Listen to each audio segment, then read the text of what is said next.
Hey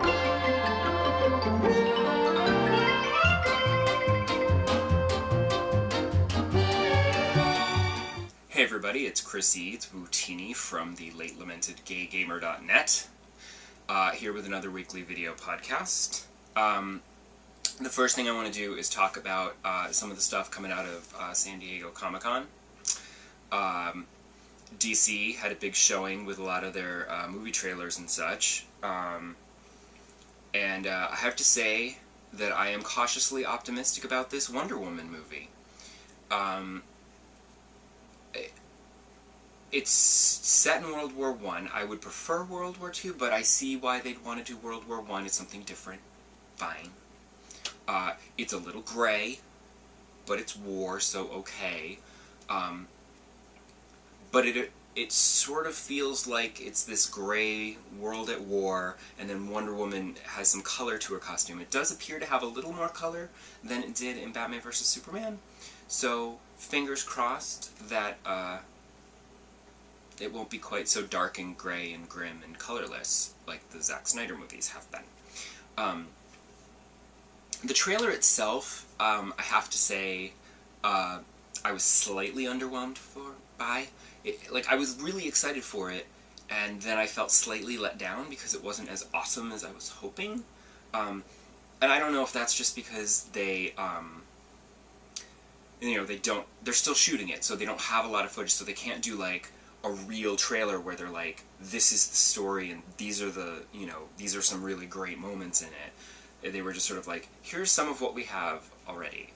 Because it just sort of felt a little flat to me.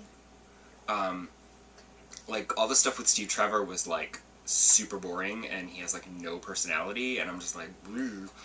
But then Etta shows up at the end, and Etta is awesome, so yay for Etta Candy. But I'm still cautiously optimistic that DC has learned from the negative reaction to Man of Steel and Batman vs. Superman, and they do seem to be lightening things up a little, and, tonally as well as visually, as far as having some color in the costumes. I am a little annoyed that, a lot of the fighting that we saw, she's got her shield and she's got her sword. And I really hate the fact that modern Wonder Woman has a sword and a shield. She's supposed to be on a mission from peace. I don't really feel like she should be running around hacking people up with a sword. That's just me. I'm old school. All my comics are old school. That's the comics, those are the characters, that's what I like. The old school characters, classic. And I don't understand the point of the shield. She's got the magic bracelets. What do you need a shield for? That's what the bracelets are for. Hello? But I'm slightly optimistic that DC has learned from their mistakes, and their new movies might be a little bit better. Justice League footage, which, again, not a trailer, it's just some footage, also felt tonally a little bit more fun. There was some humor in it, and some lighter moments. Parts of it do also appear to be in color. However, this one is still Zack Snyder, so I don't know. I know that the writers will be trying to lighten it, but with Zack Snyder in control, I don't know. Because Batman is a little bit lighter, and Wonder Woman has a personality. Flash, delightfully, was fun, like the Grant Gustin, except that it's not Grant Gustin from TV. But it's still that same kind of personality, which is, like, I'm like, okay, that's fine. And I'm hoping that when Superman comes back to life, he's not all mopey, because he's already been mopey. Maybe this can change him to be super awesome and noble and heroic. Give him a little different personality, maybe. But I'm most concerned about Cyborg, because we didn't see a lot of Cyborg in that footage, and because of Cyborg's creation, his origin is, like, super not cool, So I fully figure that Zack Snyder's take on Cyborg is, he's this athletic star who was transformed into a cyborg, and now he's mostly machine, and he's barely human, and he'll be all like, oh, woe is me, I'm not even human anymore, and we'll have to put up with that for 2.5 hours. But Oh, and of course Aquaman is like super grumpy, so that's, you know, whatever. I'll take what I can get. I'm hoping they're leaning in a better direction, in more of a fun Marvel comic book movie direction. I didn't actually... Oh, also I want to mention from DC Comics, Suicide Squad, which a lot of my friends are super excited to see. I am not, because that just seems like the perfect DC Comics movie to me, because they take their heroes and make them dark and violent and grim. So this seems right up their alley. Oh, well, let's just make a movie full of supervillains.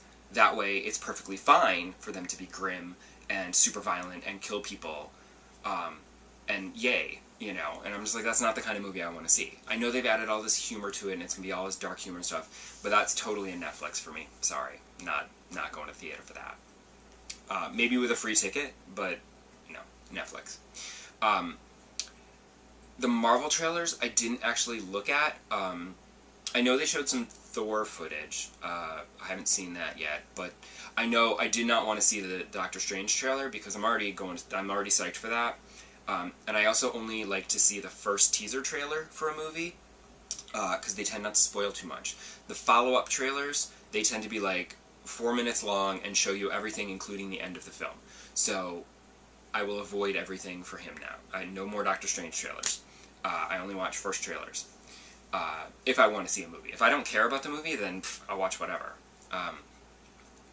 And I also know that they announced Star-Lord's dad in Guardians of the Galaxy Volume 2, but I did not click on that article because I would like to maybe be surprised when it happens in the movie, except that that's not coming out until like whatever next year, so I'm sure that'll get spoiled between now and then. I'll just stumble across it somewhere on Twitter or Facebook and I'll go, oh well. But I'm also intrigued. They announced that Brie Larson will be playing Captain Marvel, and it's an interesting choice. I was thinking, like, I was in the Emily Blunt school. Like, I thought she'd be awesome, because Brie Larson just seems so petite. I thought you'd want someone more physically imposing to play Captain Marvel, but I will reserve judgment until I see her in a costume doing stuff, because you never know. You know, I mean, there's been all kinds of people going, why would you cast this person as this character? Because they don't know. You know, I mean, going all the way back to Michael Keaton as Batman, and everyone's like, Mr. Mom! But he was great, so F that. So I will give her a chance. I mean, the movie doesn't come out until, you know, 2018, so whatever. I mean, I'm assuming she's showing up in, like, the Infinity War movies with the Avengers or something. They have to introduce her before she gets her own movie, because that's how they do it on Marvel. And I would assume that otherwise they wouldn't need to cast her this early. Unless they just cast her so that they can have something cool to announce at Comic-Con to make everyone all excited for something that doesn't happen for 2 years from now. So that's about that. I do love my comic books, and I do love my comic book movies, and I do worry that eventually this comic book movie bubble will burst, but I'm going to keep riding it until it does. As far as gaming, I have really very little to report. I did finish Everybody's Gone to the Rapture, which I loved, personally. It's a very unique game. I wouldn't recommend it to everybody, you know.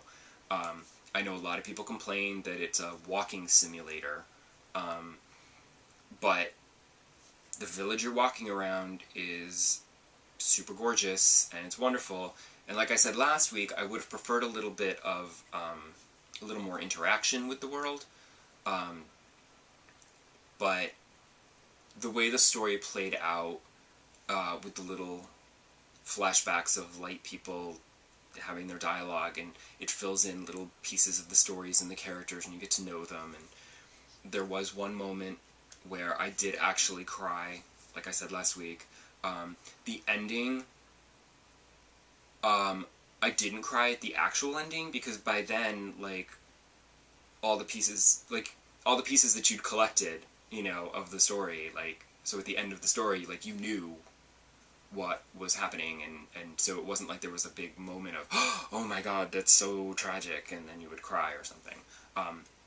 I just thought it was great, and I thought it was beautiful, like visually, like the graphics of the village were terrific, but then also what they did with the light and everything, it was just so, and the music and everything, it just, sometimes games can be art, and that was just, it was a beautiful experience, and well worth it, and I rather liked it. And now basically I'm just gonna finish up, maybe try to play some games that are already in the, I mean, I've been playing some Rock Band and stuff, but, you know, maybe like go back to Dead Space, or, you know, play some more Tearaway or something, because basically right now I just need to kill time for a couple of weeks, because it does appear that No Man's Sky is coming out on the 9th of August, and I'm super excited for that, and I gotta take a couple days off work so I can, you know, really get in and play it, because otherwise I have to, like, you know, pick it up on my way home from work and then come home and then I play it for like a half an hour, and I feel like after half an hour you'd barely just be getting started, and that's no fun. So I want to take like Tuesday and Wednesday off and have 2 full days to just really dive in and explore the galaxy and whatever. That's my plan anyway. And my plan is also, when I first put the game in, I'm going to broadcast that on this YouTube channel here. So, you know, Tuesday afternoon, I will be live streaming my introduction to No Man's Sky, and we can see if I really do like it as much as I hope I do. And if you can't watch live, it archives it so you can watch it later. Because I am also very, very, very interested in seeing how long I can play No Man's Sky the way I want, which is exploring planets, gathering resources, selling and trading them, and you know, like discovering new life forms and everything, and, you know, archiving all that, and avoiding combat. Like, I'm going to even try to avoid killing animals. Like, I'm going to try to stay out of their way so that they don't get aggressive. Because I know when you kill the animals, like, the security bots will come in to try to stop you. And I want to avoid any of those altercations. So I'm going to see just how long I can play No Man's Sky and to actually avoid combat. Because I certainly don't want, like, shooting at the bots is one thing, but, like, flying through space, the pirates and stuff, I don't like spaceflight combat simulator games like that. Like, that's not my kind of thing. So I really want to avoid that, if at all possible. And from what they've been saying, you can play the game your way. I'm just hoping that you really can do that, and maybe I can avoid combat if possible. If it means running away, I run away. I do that all the time. No worries. So I have rambled on way too long this week, and so I'm going to shut up now, and I'll see you back here next time. Bye!